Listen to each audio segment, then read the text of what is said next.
Hey, welcome to Entrepreneur's Kingdom. உங்கள் அஜய் முருகன்.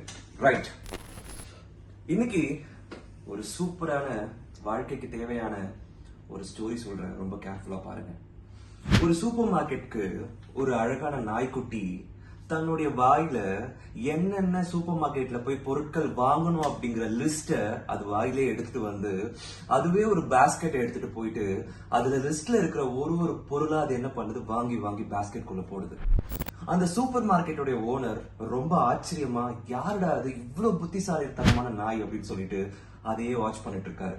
அது ஒரு பொருளா எடுக்கிறது இல்லாம அதுவே பில் கவுண்டருக்கு வந்து அதுவே பில் பண்ணுது. ஏடிஎம் பின்ல அதுவே காலை எடுத்து பின் நம்பரை போடுது. இவருக்கு ஆச்சரியம் தாங்க முடியாம, யாருதான் இந்த நாயை வளர்த்தான்னு சொல்லிட்டு கடையை மூடிட்டு, சூப்பர் மார்க்கெட்டை மூடிட்டு அவர் அந்த நாயை ஃபாலோ பண்ண ஆரம்பிச்சிட்டாரு.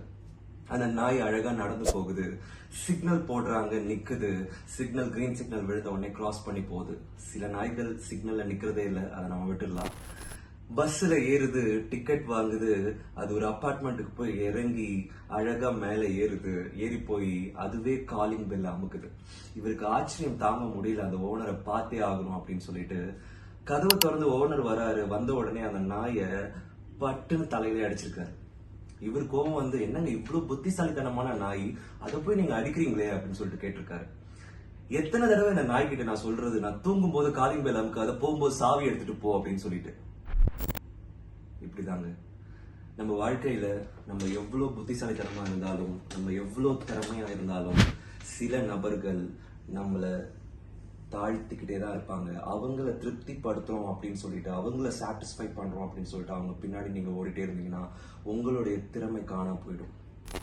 ஸோ அதனால அவங்க என்ன சொல்றாங்க, இவங்க என்ன சொல்றாங்க, அவங்க நம்மளை பத்தி தப்பா பேசுறாங்க அப்படிங்கிற விஷயத்தை தூக்கி போட்டுட்டு உங்களுடைய திறமை மேல நீங்க நம்பிக்கை வச்சு அதுக்கு பின்னாடி ஓடுனீங்க அப்படின்னா மிகப்பெரிய லெவல்ல சக்சஸ் அடையலாம்.